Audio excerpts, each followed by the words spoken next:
In the Gospel according to St. Matthew, chapter 21, verses 12 through 13, we find the following testimony. Then Jesus entered the temple and drove out all who were selling and buying in the temple, and he overturned the tables of the money changers and the seats of those who sold doves. He said to them, "It is written, 'My house shall be called a house of prayer,' but you are making it a den of robbers." What did Jesus mean when he said the temple had become a den of robbers? First, we should recognize that Jesus was quoting the prophet Jeremiah. Jeremiah's full oracle reads as follows in Jeremiah chapter 7, verses 1 through 11. The word that came to Jeremiah from Yahweh. Stand in the gate of Yahweh's house and proclaim there this word, and say, "Hear the word of Yahweh, all you people of Judah, you that enter these gates to worship Yahweh. Thus says Yahweh of hosts, the Elohim of Israel. Amend your ways and your doings, and let me dwell with you in this place. Do not trust in these deceptive words. This is the temple of Yahweh, the temple of Yahweh, the temple of Yahweh. Here you are, trusting in deceptive words to no avail.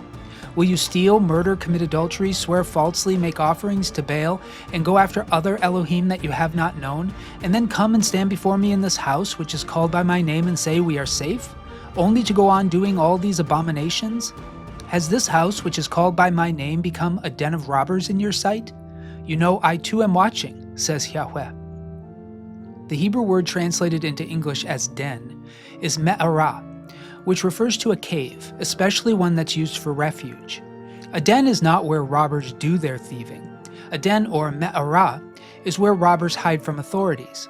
Jeremiah was accusing the people of Israel of believing that their worship and sacrificial practices in the temple covered over their ongoing lifestyle of deliberate disobedience.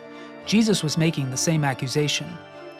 All sacrifices in the covenant of Sinai were for sins of error, or which lacked rebelliousness. The Hebrew word is shagah, and is usually translated as unintentional. However, Numbers chapter 15 verse 30 says that anyone who acts biyad ramah, that is, with a raised hand or high-handedly, shall be cut off from among the people.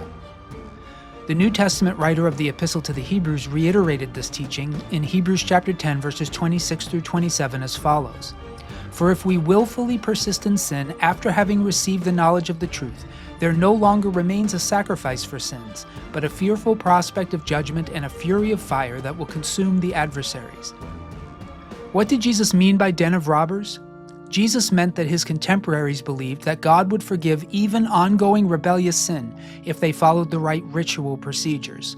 In so doing, they had come to believe that the temple was a place in which rebellious sinners could find refuge. Both Jesus and Jeremiah warned them that, despite what they believed or had been taught, those who live like this will not inherit the kingdom of heaven.